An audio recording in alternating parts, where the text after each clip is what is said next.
All right, so I'm going to invite Mr. Albert Agbemenu once again on stage for his presentation. Thank you.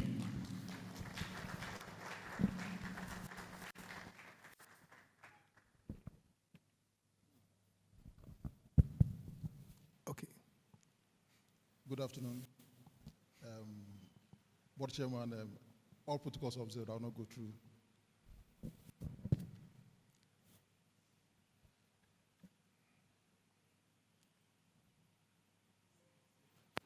Please, can we scan to be able to get our PDUs? Yes, so thank you once again, Board Chairman and President Jumoke and all protocols observed. Thank you so much for giving a PMI ethics group the opportunity to present. I was supposed to come after lunch, but because the president wants me to speak immediately after my predecessor, so they decided to just put us close together. So we'll try. Of course, the topic before mine is on the hard stuff that you need to use calculators to calculate things. So the tools require the use of calculations. What I'm going to present are soft tools, so also PMI tools, but you will not need to use calculators. Tough one. The subject ethics is quite an uncomfortable one, but we always try to go through it. So I'll need volunteers to play certain roles whilst we do this. So, okay, yeah. So I'm a member of the PMI Ethics Inside team. So PMI has two ethics groups. One is the PMI Ethics Inside team. The other is the ethics. Okay, so we have the PMI Inside team, which before was a member advisory, ethics and member advisory group, and then we have the other group that deals with ethical complaints. So our work is to deal with issues relating to modern trends in the or in ethics. So my team, we are a team of 8 cut across the globe. So I'm the one from Africa. We have somebody from the UK. We have 3. We have somebody from the Middle East. We have people from Asia, and then some other 2 colleagues from the United States. All what we do is we provide education on ethics. So PMI, we work with the PMI ethics, the legal team, to develop tools for our PMI members to use, and then practitioners. So what we do, we provide education materials for PMI members, certification holders, non-PMI member volunteers, and then other groupings that use the PMI standards. We also produce materials and tools for all these groupings. And we provide advocacy. We facilitate workshops, and then we communicate the tools and the PMI code of ethics to these groupings. We also collaborate with other groupings. For example, with the PMI Market Research, the PMI Ethics Review Committee, and then the PMI Knowledge, the certification groups. What we do is to get feedback from the Ethics Review Committee, the kind of complaints that they receive and things that things that keep happening. They pass on those data to us, and that's what we use as input to create materials that are used to educate PMI members and certification holders. We do this through conferences like this, social media. So those of us who are on pm.com, PMmanagement.com, and other PM social platforms. We do this through advocacy, awareness creation, through the chapters. We do workshops, presentations. We collaborate with the PMI Research and other committees. And then we create products, tools, papers that are used. Of course, this particular presentation normally is done through workshops. So what we are doing today is just to provide an introductory framework for people to know that these tools exist and this how we use them. So normally we have been through about a 4-hour plus workshop where we have reading materials that you are supposed to read before the workshop, and then after we had additional readings that we do. So this one is just to introduce you to the topic and then the tools that are available for our use. So the agenda for today is first to introduce to us the Code of Ethics and Professional Conduct, the code. The next one will be to introduce to you as, again, the Ethics Toolkit.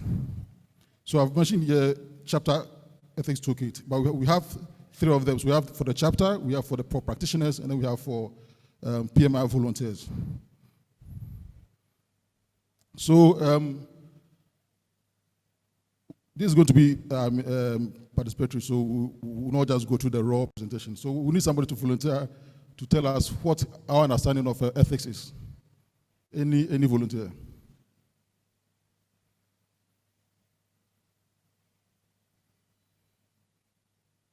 Okay. Thank you. My name is Amos. Ethics is what is perceived to be right or wrong. Thank you. Yes, thank you very much. Just simple terms. So things that should be morally upright. And I think by our conscience, we all know when we're doing something wrong or right, we know. It's just that how we are able to discipline ourselves to do what is right or keep ourselves doing what is wrong. That's the only line that divides the two. But we all, by our conscience, we know when we are doing something that is right and anything that is wrong. So basically, that's what in raw terms ethics means. Okay, so how many of us here are PMI members or certification holders? Can we show by hand? Okay, quite a handful. Okay, so I believe when we were signing on to become members, or when we were applying for certification and we were signing on to went through the application process, we all saw this. How many of us saw this? Because if you have not seen it, you'll not be able to become a member. So you'd have seen it, you'd have checked the box, and you became a PMI member or a certification holder. PMI market research have been undertaking research in this area of ethics, where they check how often do people use the code.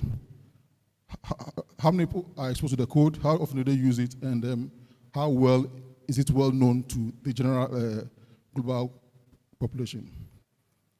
The outcome from that, all the research, all head towards one direction.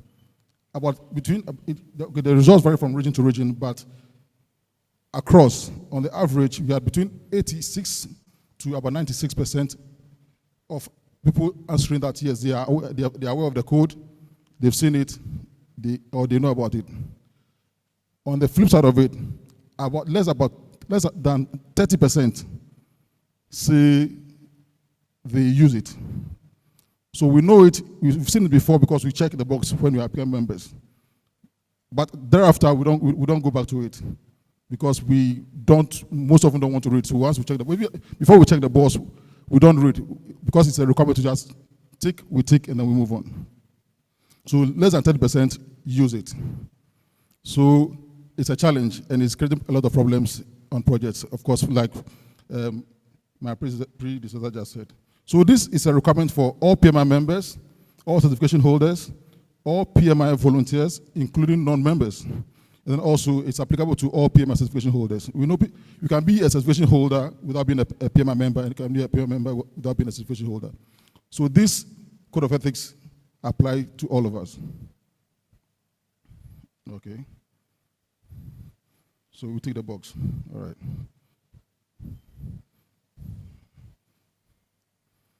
So this is the overview of the code. We have the code itself, the code of ethics and professional conduct.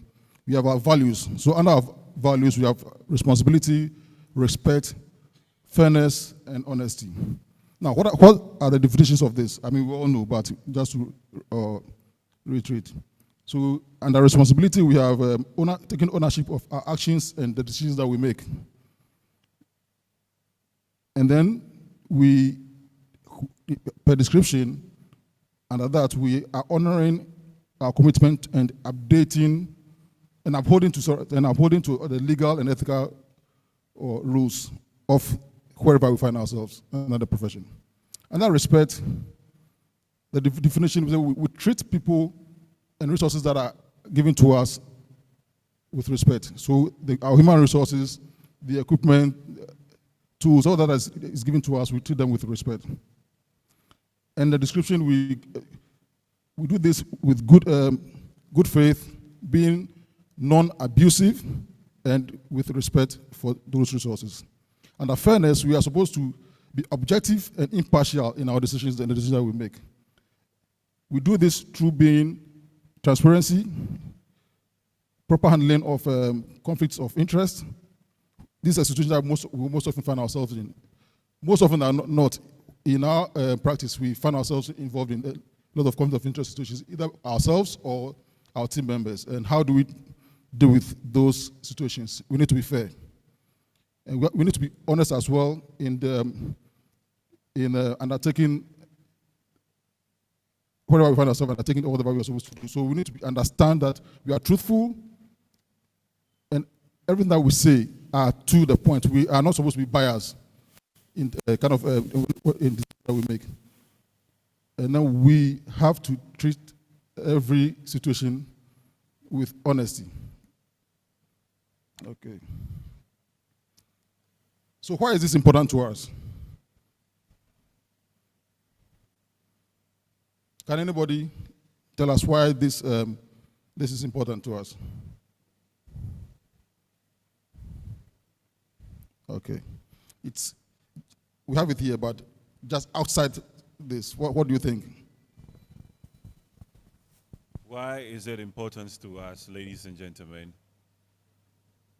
This presentation is participatory, is that not so? Yes, it's supposed to be. So it's supposed to be a workshop, but because of the time, so it's a mini workshop just an introductory. It's a mini workshop now. No, so we are just exposing ourselves to it. Okay, and an in introduction. future, So, we can all now right, go so into our lady, she seems to be doing a lot of the work here. Oh, sorry, MTN. Oh, MTN. Everywhere you go. Our gold sponsor, by the way, ladies and gentlemen. Thank you. So I believe these kind of codes actually protect individuals and organizations as well. So when you have a code of conduct or ethics, it doesn't just save you, it just protects individuals and the entire organization. Thank you very much. So on my way here today, I was listening to Joy, and there was a discussion on some medical ethical violations. And so these codes, or code of ethics, do not apply to only those of us in the PM profession, but in every profession we have codes of ethics and then standards that we are supposed to abide by. So here we say, okay, it increases visibility of our profession, it increases the importance of successful business efforts. In dealing with the EVM issue, we need to be ethical we need to be truthful and deal with the facts on the project to be able to do what he talked about. So you must be ethically correct to do that. So it's about, it builds reputations, it determines the long-term success, it increases trust, it advances positive results, and it eliminates risk to a very large extent. What he talked about, Augustine talked about, was trying to eliminate risk on projects. So you need to be ethically upright to do that. So we have a question here. So I'll ask a question and we'll need a volunteer to respond to that. Okay. So our duty to understand the truth and act in truthful manner, both in our communications and in our conduct. Which of the four does this apply? Which of the four? Is it responsibility? Is it respect? Is it fairness? Is it honesty? Which of them do you think? Any? Can we show it on the screen so that they can have a look? Sorry. All right, so Sorry about please, Yes. So our duty to understand the truth and act in a truthful manner, both in our communications and in our conduct. Which of these four? which of these four? Which of these four values Do we think have MTN or do we have another? everywhere we go? MTN. Honesty. All right, so that's what she says. Okay. Are we We are correct? good to go. We are good to go. All right. Okay. So what we are going to present is is a toolkit for professionals. What we have for chapter leaders and volunteers don't vary too much. It's just the title and a few things that vary. So, okay. So we have the set of toolkits that you can find on the PMI website. We'll show you that. So it contains the toolkits for self-assessment, kits for project team assessment, project bully, identifying project bully and dealing with them. The code of ethics and project conduct, of course, which we talked about it. Our CAD values, we'll go to there. And then the ethical decision-making framework, which is something that we need to be using anytime we find ourselves in these dilemmas. And then, of course, we talked about the workshop. We have a workshop guide that helps everyone. So you don't need to be part of the PMI setting to know how to run this. We have a guide that will help each and everyone to be able to apply this in their office space, or whether it's a chapter, volunteering group, or your office space. You have a guide that will help you do that. So if you're talking about project bully, can somebody help us identify who a project bully is? A project bully.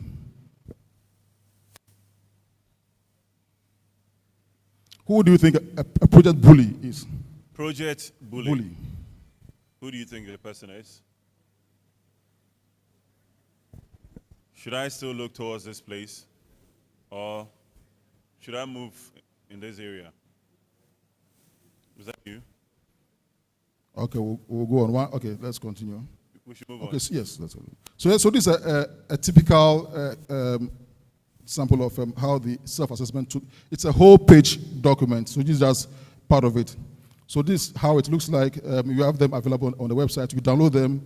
Then it takes you through stage-by-stage process of evaluating your own self, how you perceive your own understanding of ethics. So before you deal with any ethical situation, or before you try to solve any ethical dilemma, you need to self-assess yourself and be sure whether you're in the right frame in the ethical decision-making system before you move on to your team and then to the situation. So this is how a typical self-assessment kit looks like. And then we have for the team members. So after we assess yourself, the individuals, we're also supposed to assess the various teams. So we first do our self-assessment. Each and everyone will do that. Then with the team, we do that for the team. So the various teams, we have to assess the various teams as well. This is a typical, this is how the form looks like. And we have this in all languages, about 15 languages. So not only in English, in French, Italian, Portuguese, and about, yes. So this, how we identify a project bully. I'm not too sure whether it's clear enough to, it is, okay. So somebody was going to volunteer. Can somebody just read the first one for us? Or will you help us, MC? Okay. What are the challenges? Okay, let me take it again. What are the challenging behaviors you are experiencing? Write them down in a list and be specific. This question is designed to help you sort out the various challenging behaviors and conflicts you are seeing by listing them. You often begin to see patterns, and you may see an escalation in the severity and negative impact of the behavior taking place over time. Thank you very much. So this a typical one. We do have them on almost every project that we undertake. I mean, the project teams, you one way or the other will find somebody with this kind of behavior on the project team. So how do we deal with them? We have a toolkit for that. So, okay. So we have another question for somebody to volunteer to answer. So, name the ethics tool that can support chapter or practitioner. So either you're in the organization or the chapter board members to evaluate their strengths, challenges, and disagreements on ethics-related leadership and actions. Which of these do you think should be the answer?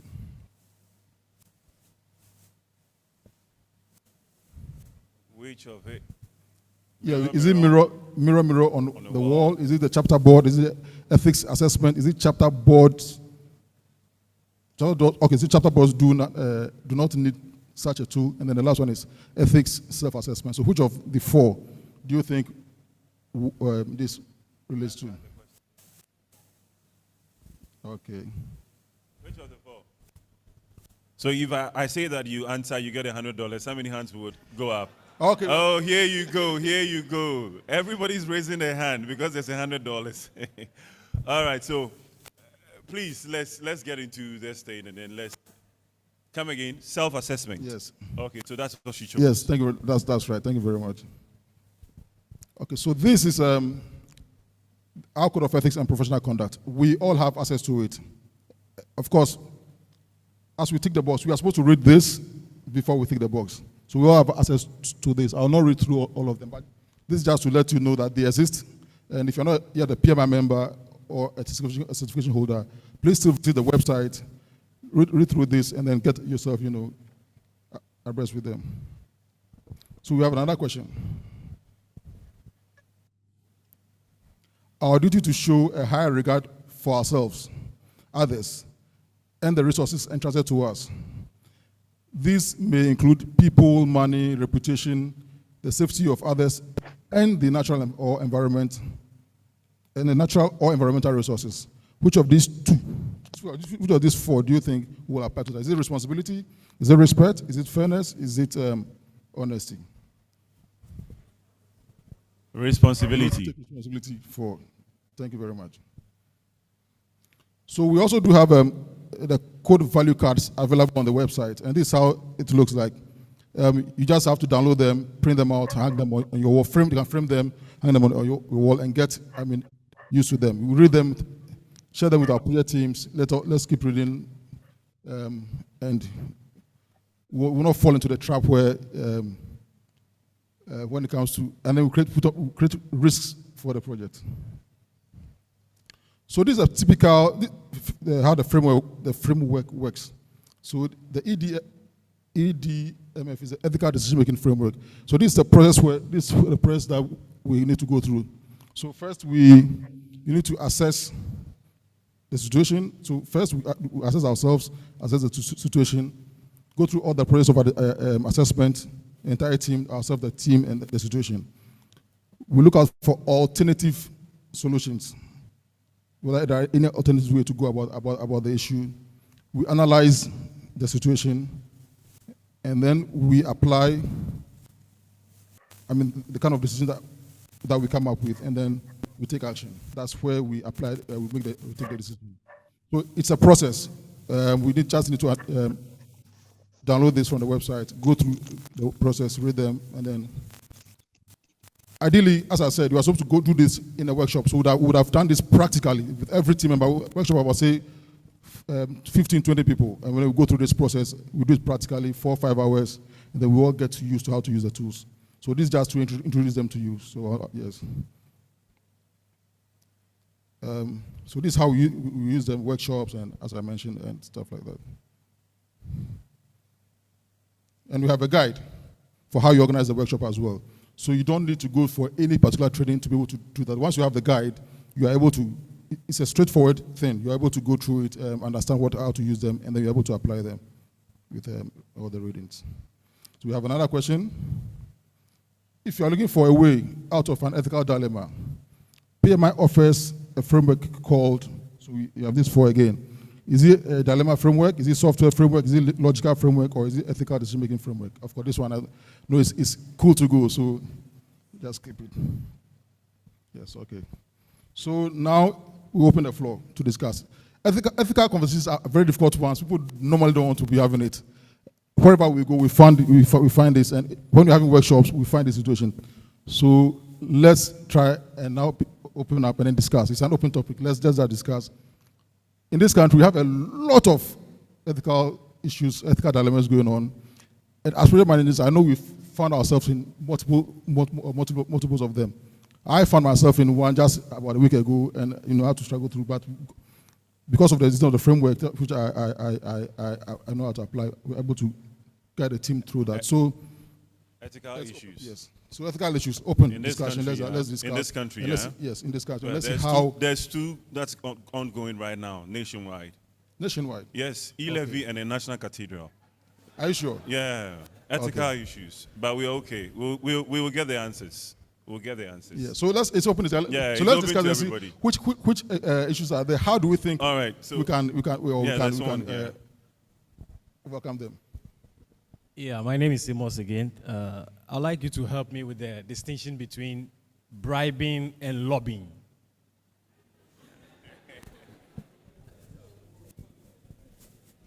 Okay. So for bribing, it is an open and shut case. You issue and you get a reward out of it. So you issue something to influence somebody's decision making, right? So you have to give something to get a reward for what you are looking for. For lobbying, it's not quite straightforward, but it's just the way we go about it. In our part of the world, if you want to lobby, you might end up going to do bribery. In the West, if you could lobby for someone without having any personal interest, without having any personal gain in the process. But in our part of the world, it's because of our cultural and it is difficult to distinguish between the two in our part of the world. But elsewhere, it's open and shut case. all right. So let me give to Doctor. Dr. Ashigwe to you. Wahala definitely there. So on the lobby side, you see, again, you need to go back into the PMI ethics to find out what really is it that you're doing. How are you doing it? Are you doing it openly? So if you go on a lobby to say that we want PMI, we want every project in Ghana to have accredited project managers do it. You lobby that very openly. You almost get to the point where it's almost advocacy. But when your lobby is such that you are not even seeing, the engagements are done nicodemously. That is when your lobby then sins against our ethics. Is that honest? So at the end of the day, when you are alone, you are naked with yourself. You will know whether that your lobby is unethical or it's ethical. You will know yourself. Yes. Thank you very much, Doc. As we said, morally, you will know. I mean, when you're on the bad side, you will know. If you're on the right side, you will know. Thank you. My name is Teiko Saba, and I have two questions. The first one is, as the ethics board work, did you realize or recognize, or is there a perchance that there are different ethics for different parts of the world? Or, people would see that this would be more ethical in a particular part of the world than the other. And then the second one, for other professions, there are sanctions if you go against the ethics. What are, if any, the sanctions that PMI has if any certified member goes against the ethics? Okay, thank you very much. So I'll start with the second one. So when I started, I said PMI has two ethics divisions. So we have the ethics insight team, which I belong to. Then we also have the ethics. I always keep thinking of mine. So we have the.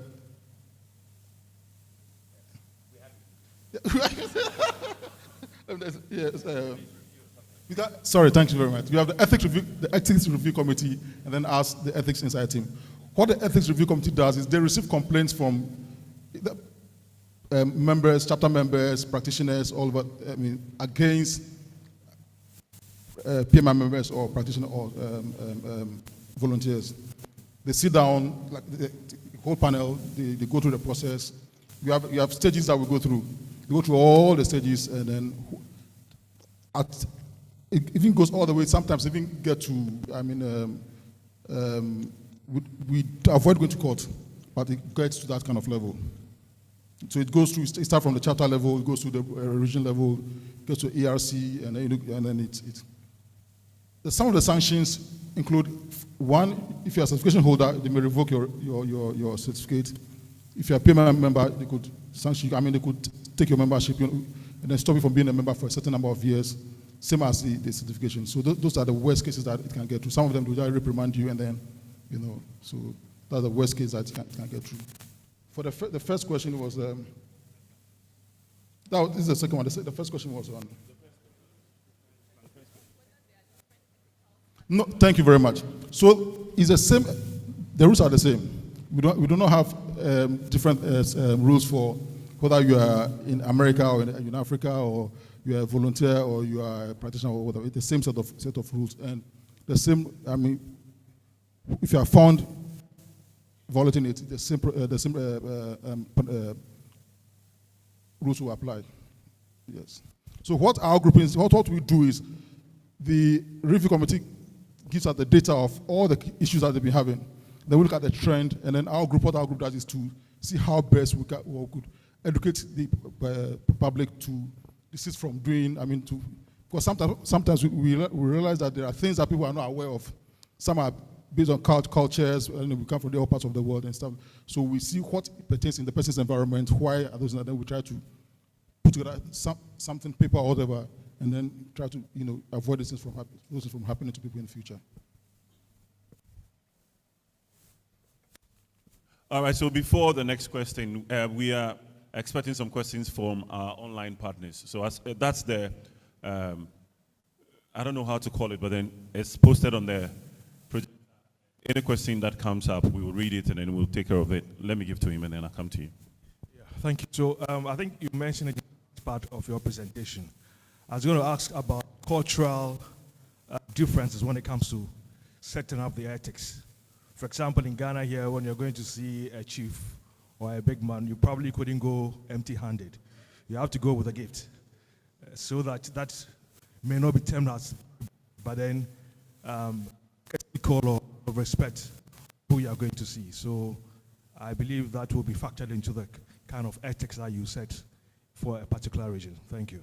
Yes, thank you very much. Yeah, so PMI does identify all kinds of. They know we are diverse. We are from all kinds of cultures. So we make sure we understand the cultural setting of every space that we enter, and if these issues come up, we try to see what happens within where you come from, whether it's in alignment with what pertains in that system, or whether it's against them. So, like for the chief's issue, that's not bribery. That's a custom, which we are also supposed to abide by. If you are running away from the custom, of course, then you may also be violating some,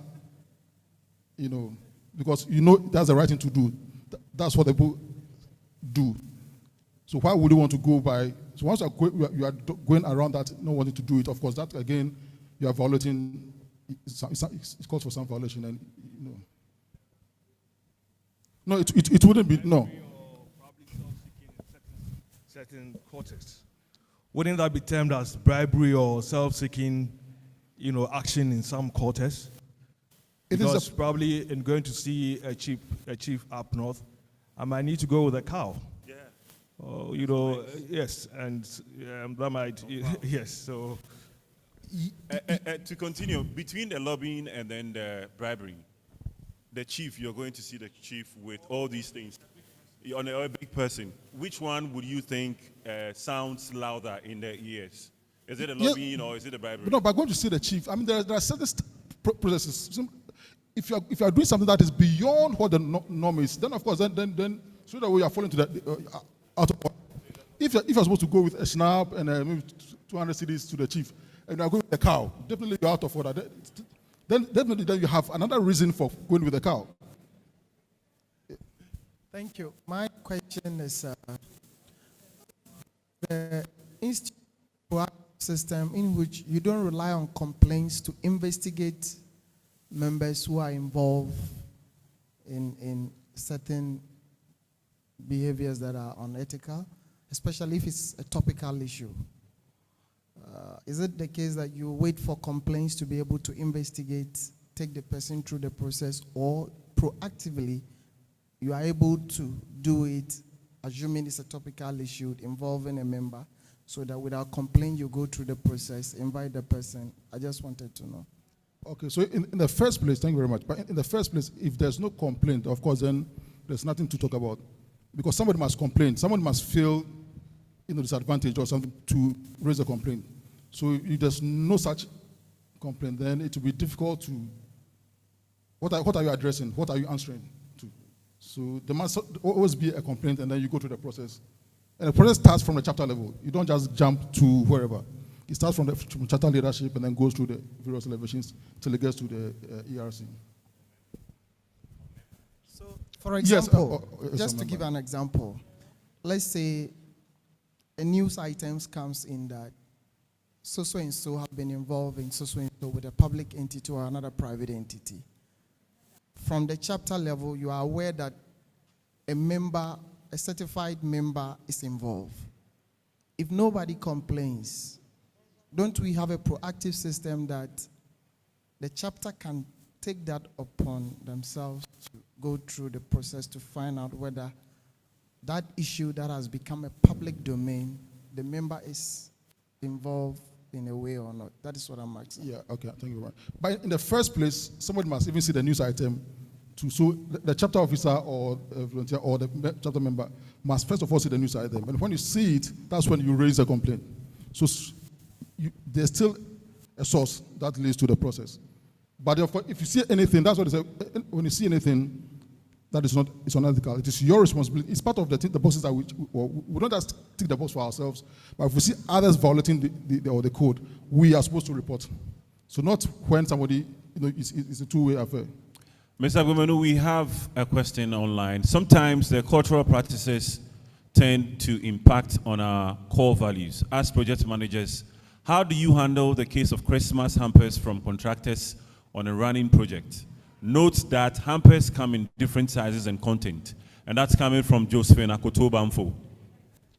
Hey, Madam Josephine, okay. This one, but I see my big boss have fallen that kind of trap a lot of times. So no, please go to Dr. Asigbe. Please go to Dr. Asigbe to help me out. Okay. Yeah, when he was dealing with these Calamse issues, a lot of these things come out, so I want him to help address this. Right, so thank you very much. So you see, again, I say that especially, so I'm talking about us as PMIs. Somebody brings you a hamper, and in that hamper, there's 30,000 Ghana cedis. There's 200,000 Ghana cedis. Immediately, you should know that that's not just a hamper. So somebody brings you a bottle of wine, brings you. So once the gifts start getting beyond a particular level, then you definitely need to. So you see, all of you saying the level, you all know the levels. You all know the levels in your heart of hearts. You know the levels. We know the general hampers, we will go to say thank you to people. So somebody brings you a hamper, has a Rolex watch in it. Somebody normal for you. Normal. If you sit in here and you tell me that is normal, you don't have a role to play here. A Rolex watch, 1,500. What is that? $500. What is that for you? You see, so I am saying to all of us, we can make all the excuses ourselves. But when you go home and you are before the mirror, you are naked, you know that that particular gift is to make you take a particular decision. And again, another check for you is that once the thing comes and you think that this is for a particular reason, you send it back. I have done it in graphic when I was at graphic. The gift comes and immediately you look at it and you say, what is that? I remember there was an issue of we're dealing with some rice story that we were doing. All of a sudden, I see a hamper come, and they call me and say, have I seen the hamper? Because I didn't call the person back. Because sometimes when the hampers come, I start sharing it for the people in my secretariat. So we start splitting it. And then he keeps on calling and say, the hampers there, they've come. Yes, I'm sure some of them have taken them home. He said, have you really looked at the hamper? Then I started, thinking, what is this? So you see those conversations, the people themselves who are bringing it to you know why they are bringing it to you. And you yourself, once you start picking them, you know what this is for. Regular hampers, once the things start passing the reasons why it should come, you should start questioning it. And especially when the person requires something from you. You know, in our culture, thank yous come after the task gets done. If you are in the process of doing the thing and the thank you is coming, you can't tell. You see, that's why ethics is about ourselves. So it is about conscience talking to us. So you need to make that judgment call that this hamper that is coming, it's different hampers. It's a different kind of hamper. And if it's a regular one, you don't even have to say thank you to the person. When the person sends you a hamper and calls you, immediately you should be returning the hamper. Because me, I won't call you to say thank you to you. I take it as for granted. You know, you're bringing it at Christmas. And now the person is calling and say, hey, have you seen the hamper? Please, return it. Thank you very much, Doc. Thank you very much, Dr. Ashigbe. Dr. Ashigbe, when you're talking about you being naked and then looking in the mirror, I was hoping that you would carry the hamper along, put it in front of you while you're naked, and then see how you make the decision. It works, I'm telling you. Yes, thank you so much. So I'm currently working on 2 very sensitive projects, and as part of our requirements, we do not allow team members to even go with a contractor to have lunch. So if a contractor offers you lunch, you cannot take it. You can go together, have the lunch. Everybody must pay for his or her own lunch. You don't, not even water from the contractor or stuff. Don't try anything. You know, you don't know what is in the other person's mind. So just keep it as such, and then you are safe. All right, so we're going to take a question from online, and then we'll take our last question for the day from him. So quickly, we have online. Is it this one? That's it, Josephine. Josephine, we've already done that. So let me quickly give it to him.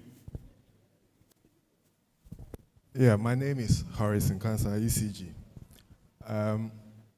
Since we are discussing, I wanted us to think about this. What is our stand on the many challenged or over-bloated projects that we have in this country? What is the ethical stand of PMI on it, and especially for the project managers involved in those projects? And also, whether we are going to issue a communique out of this conference, and if that's it, I want us to talk about that in it. Thank you. Thank you. Thank you so much. I'm sure that question could be directed to the president, but because we've been there before, we know the process actions that we've taken in the past to this time. The current state of it, I'm sure the president at the right time will be able to respond to that. But we've gone through a number of processes. Unfortunately, in the system that we still we go through certain bills and stuff, and it gets to where it must get to cross the line. You fall into this same wahala where ethical issues come up. People will start. I mean, the people who must make that thing becomes law for you, or into create that barrier where there's that kind of mindset that you need to do something to get your thing to cross that line. So it's quite a difficult situation. But there have been a lot of attempts, and a lot of barriers have been hit. But maybe the president at the right time will share that with us. Thank you very much. President at the right time, and she agreed to that. She did. All right, ladies and gentlemen, a round of applause for Mr. Albert Agbemenu. Powerful presentation, practical, and I'm sure that if it was a workshop, we would have done more, but this was just the introduction, like you said. So we're going to continue the ethics conversation between the continental and local food when we go for lunch. All right, so we have something special for you before we go for lunch.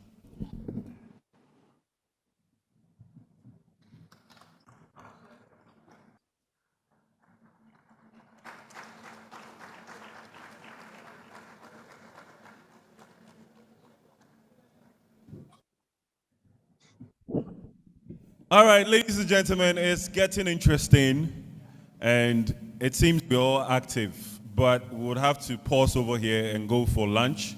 When we come back, we bring in more energy for the next presentations. So it's time to go for lunch. The barcode, I'm sure, will be in front. Quickly assess it, get your barcode registered, and then we are good to go. Have a wonderful lunchtime, and I'll see you at the next section.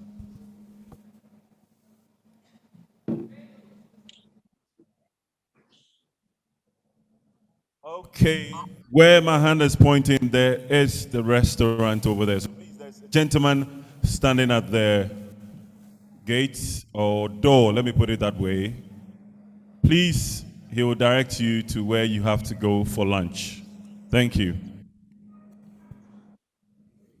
And those of you going for your bags, they are for you. As long as you have registered, we are going to give you the bag. So please, don't get it in between the lunchtime and then some of the things that we have to get done over here. And we have about 50 minutes for lunch, ladies and gentlemen. 50.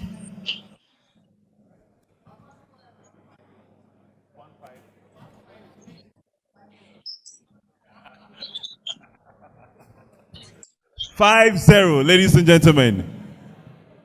50 minutes for lunch. And then we're back here. Thank you.